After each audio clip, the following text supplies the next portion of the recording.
नमस्कार दोस्तों, मैं तेज Bahadur Singh KBC toll winner स्वागत करता हूं आप सभी का अपने चैनल में।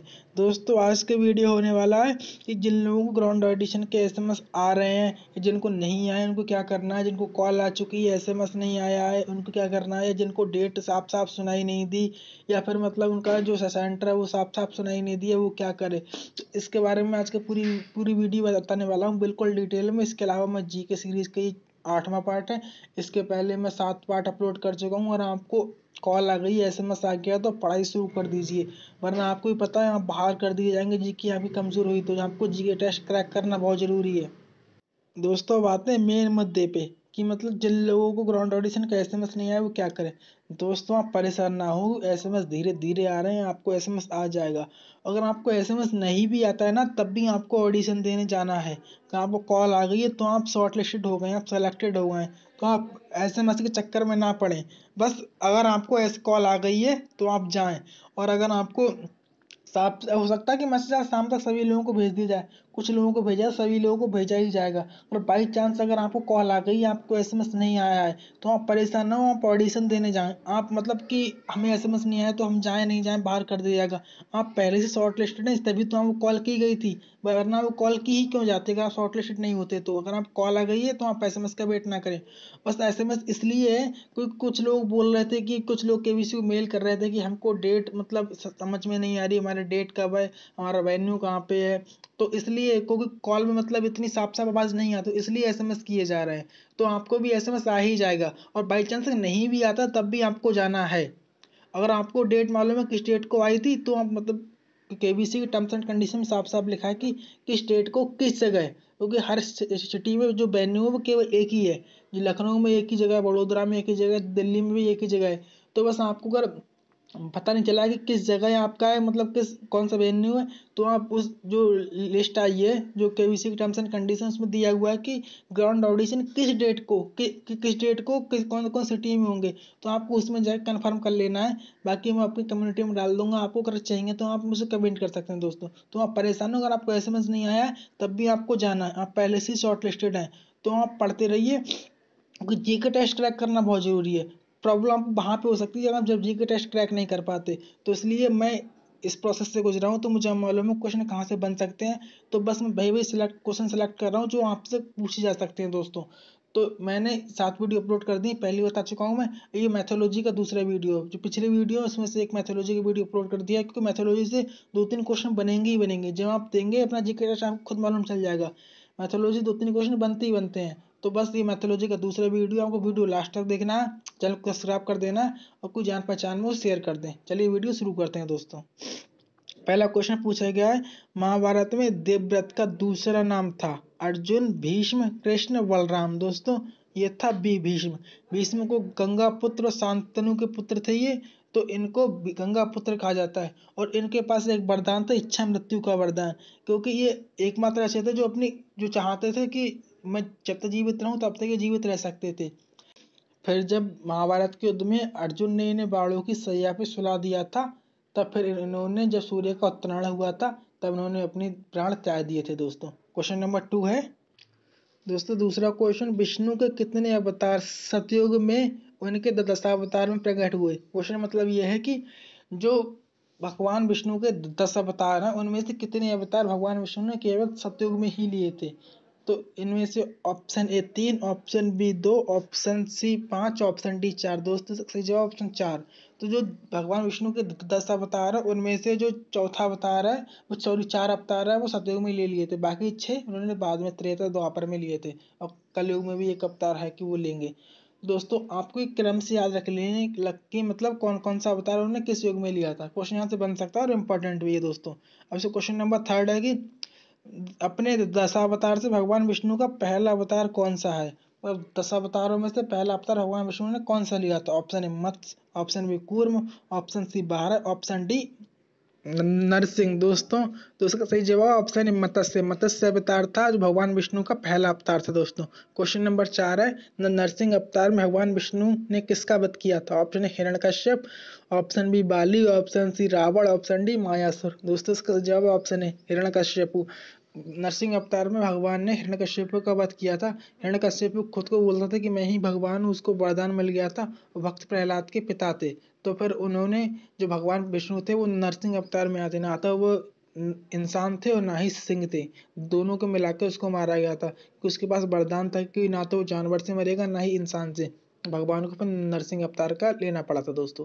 क्वेश्चन नंबर 5 है, अयोध्या में श्री राम का जन्म किस युग में हुआ था? मतलब किस युग में हुआ था, ठीक है। ऑप्शन ए सतयुग, ऑप्शन बी त्रेता युग, ऑप्शन सी द्वापर युग, ऑप्शन डी कलयुग। दोस्तों सही जवाब ऑप्शन बी त्रेता युग। भगवान राम ने त्रेता युग में लिया था जन्म। इसके अलावा राजा हरिश्चंद्र थे, वो सतयुग से थे। जबकि द्वापर से भगवान श्री कृष्ण को कहा जाता है। और जो कलयुग है वो अभी हम जी रहे हैं, उसे कलयुग कहा जाता है दोस्तों। ये 4 योग है। क्वेश्चन नंबर 6 है कि सती भगवान शिव की पत्नी की बेटी का क्या नाम था? कि जो सती थी वो किसकी बेटी थी? Option A Kuber, option B Daksh Prajapati, option C Himavan, D उपरोक्त में से कोई नहीं दोस्तों। तो सती थी वो दक्ष प्रजापति की बेटी थी। और क्योंकि दक्ष प्रजापति ने भगवान शंकर को नहीं बुलाया था अपने यहाँ यज्ञ में, सती खुद चली गई थी और यज्ञ की अग्नि में कूद गई थी दोस्तों। फिर भगवान शंकर जी उन्हें पूरी भारत में लेके घूमे थे और उनके अंग जहां जहां गिरे थे 52 जगह, तो वहां पे 52 शक्तिपीठ बने थे दोस्तों।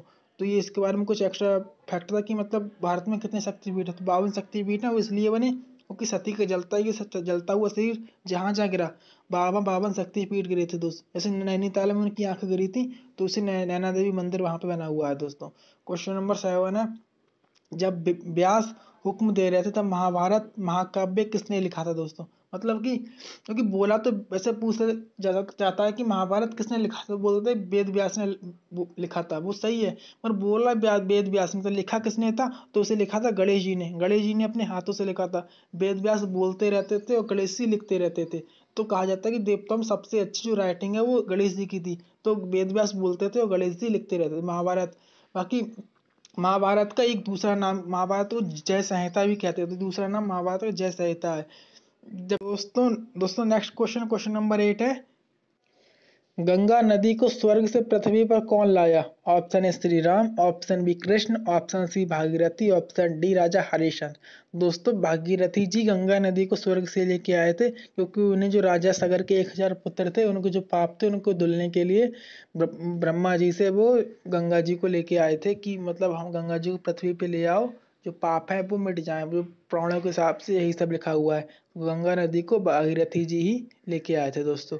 और गंगा नदी को अगर वैसे बात करें कहाँ से निकलती है दोस्तों, गंगा नदी उत्तराखंड के गोमुख से निकलती है, जो कि अपने इंडिया में, जो कि यूपी और बिहार और पश्चिम बंगाल से होते हुए ये बांग्लादेश में चली जाती है और बाद में ये बंगाल खाड़ी में मिल जाती है दोस्तों। तो गंगा भारत की सबसे लंबी नदी, गंगा भारत की सबसे पवित्र नदी भी माना जाता है दोस्तों। नेक्स्ट क्वेश्चन, क्वेश्चन नंबर 9 है, कृष्ण का जन्म किस युग में हुआ था दोस्तों? ऑप्शन ए सतयुग, ऑप्शन बी त्रेता युग, ऑप्शन सी द्वापर, ऑप्शन डी कलयुग। दोस्तों इसका सही जवाब ऑप्शन सी द्वापर। श्री कृष्ण का जन्म द्वापर में हुआ था, जबकि भगवान राम का जन्म त्रेता में हुआ था। सतयुग में राजा हरिश्चंद्र का जन्म हुआ था दोस्तों। तो वो कृष्ण के माता का नाम देवकी था और पिता का नाम वासुदेव था। जबकि जो वासुदेव थे वो रात्रि में इन्हें गोकुल में ये यशोदा माँ के पास छोड़ गए थे, जाकि जिससे कि जो कंसा है वो इनको मार ना सके दोस्तों। नेक्स्ट क्वेश्चन है क्वेश्चन नंबर 10, तो दशावतार में भगवान विष्णु का अंतिम अवतार क्या है दोस्तों?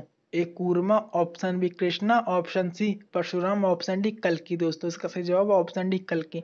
दोस्तों मतलब प्रॉब्लम में लिखा हुआ कल्कि अवतार है, वो भगवान विष्णु के 10 अवतारों में से आखिरी अवतार होगा और जो कि कलयुग में लिया जाएगा दोस्तों। उसका कुछ टाइमिंग दिया हुआ है कि भगवान मतलब इस टाइम पे कलयुग में कल्कि अवतार में आएंगे और पापियों का नाश करेंगे, ऐसा कुछ लिखा हुआ मैंने पढ़ा था। तो बस आपको बस इतना याद रखना है कि पहला अवतार मत्स्य था और अंतिम अवतार कल्कि है दोस्तों। क्वेश्चन नंबर 11 है, कुरुक्षेत्र का युद्ध कितने दिनों तक लड़ा गया था दोस्तों? Option A 12, option B 18, option C 15 और ऑप्शन डी 8। दोस्तों इसका सही जवाब ऑप्शन बी 18। कुरुक्षेत्र का युद्ध 18 दिन लड़ा गया था।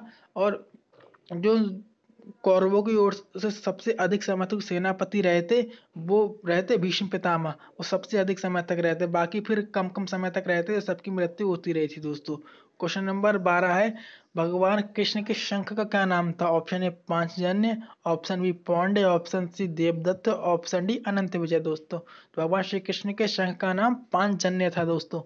जबकि पौंड जो शंख का नाम था वो था पौंड अर्जुन के संघ का नाम था। पांचजन्य भगवान श्री कृष्ण के संघ का नाम था। क्वेश्चन नंबर 13 है, रामायण के रचयिता वाल्मीकि का वास्तविक नाम क्या था? Option A Vasuki, option B Devdatt, option C Ratnakar, option D Parth. तो उसका सही जवाब ऑप्शन सी रत्नाकर, क्योंकि रत्नाकर पहले मतलब कहा जाता है कि ये चोर थे, बाद में एक साधु ने ज्ञान दिया था, फिर ये भगवान के भक्त बन गए थे।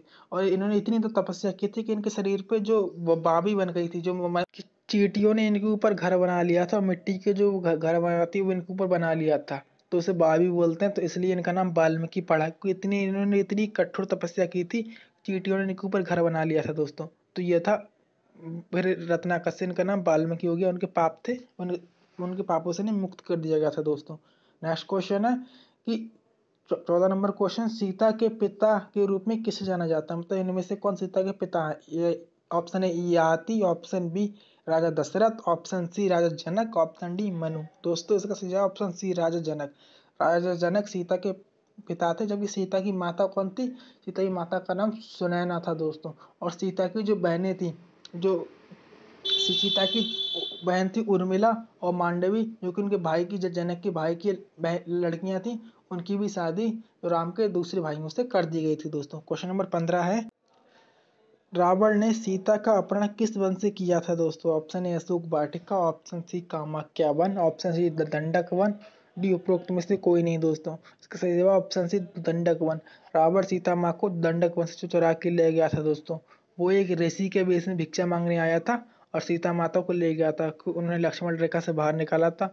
और रावण के पास एक विमान था जिसका नाम पुष्पक विमान था दोस्तों। इंपॉर्टेंट क्वेश्चन है। और वो मंत्रों के उच्चारण से चलता था दोस्तों, उसमें कुछ एक्शन नहीं पड़ता था, सिर्फ मंत्र कुछ बोलते थे और बोलने लगता था दोस्तों। तो ये पुष्पक विमान के बारे में था। पुष्पक विमान से रावण आया था सीता माँ को चुराने दोस्तों। क्वेश्चन नंबर 16 है, राजा विराट के राज्य में अपने वनवास के 13 वर्ष में अर्जुन का क्या नाम था दोस्तों? Option A Uttara, option B Brihannala, option C Urvashi, option D Satyavati. दोस्तों जो अज्ञातवास था उसमें जो अर्जुन का नाम बृहनला था दोस्तों।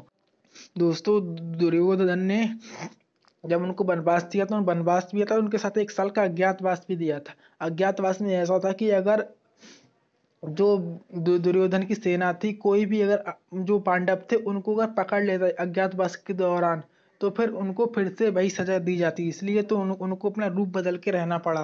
तो इसलिए जो अर्जुन थे उन्होंने प्रहलाद का रूप लिया था दोस्तों। क्वेश्चन नंबर 17 है, राजा धृतराष्ट्र की माता के रूप में किसे जाना जाता है दोस्तों? A Amba, option B Ambalika, option C option B Ambika, option D Satyavati. दोस्तों इसका सही जवाब ऑप्शन बी अंबिका। राजा धृतराष्ट्र की माता का नाम अंबिका था दोस्तों। राजा धृतराष्ट्र और पांडवों के पिता पांडु दोनों भाई भाई थे दोस्तों।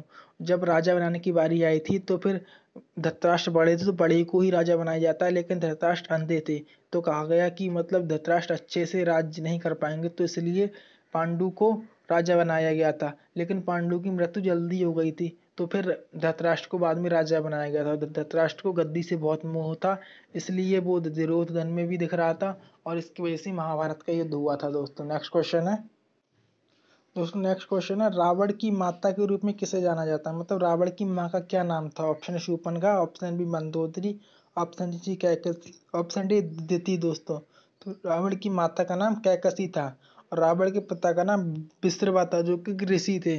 तो रावण के पिता एक ऋषि थे जो कि परम ज्ञानी थे। ज्ञानी रावण भी था, मगर उसको अहंकार के उसको घमंड आ गया था, और उसने फिर ये माता सीता को उठा लिया था।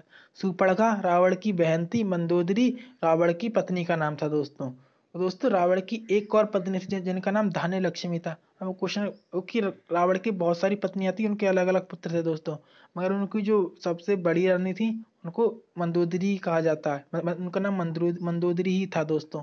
और मंदोदरी ने लंका का जो पिता थे मंदोदरी को, उन्होंने लंका को फिर से बसाया था, जबकि भगवान हनुमान ने उसका पूरा नाश कर दिया था दोस्तों। क्वेश्चन नंबर 21 है, भगवान विष्णु का कौन सा रूप स्त्री है जो देवताओं को उनकी अमरता बनाए रखने में मदद करता है दोस्तों? A Aditi, option B Mohini, option C Lakshmi, option D Padma. दोस्तों इसका सही जवाब ऑप्शन बी मोहिनी।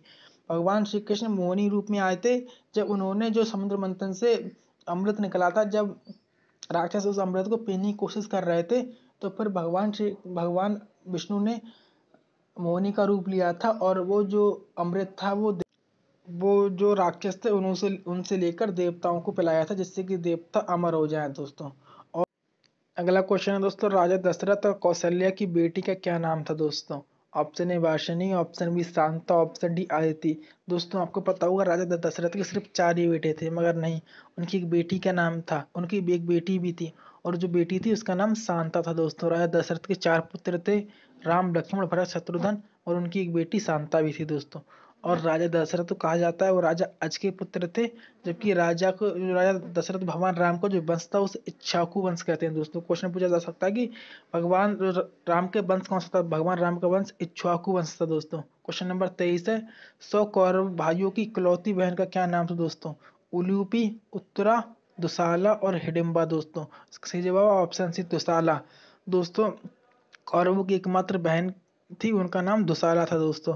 जबकि उलूपी जो अर्जुन की पत्नी का नाम था, उनकी उलूपी दूसरी पत्नी थी अर्जुन की। हिडिंबा जो भीम थे उनकी पत्नी का नाम, जो कि एक राक्षसी थी, और हिडिंबा के पुत्र था, उसी ने मतलब जो महाभारत के युद्ध हुआ था उसमें नाश कर दिया था, उसका नाम घटोत्कच था दोस्तों।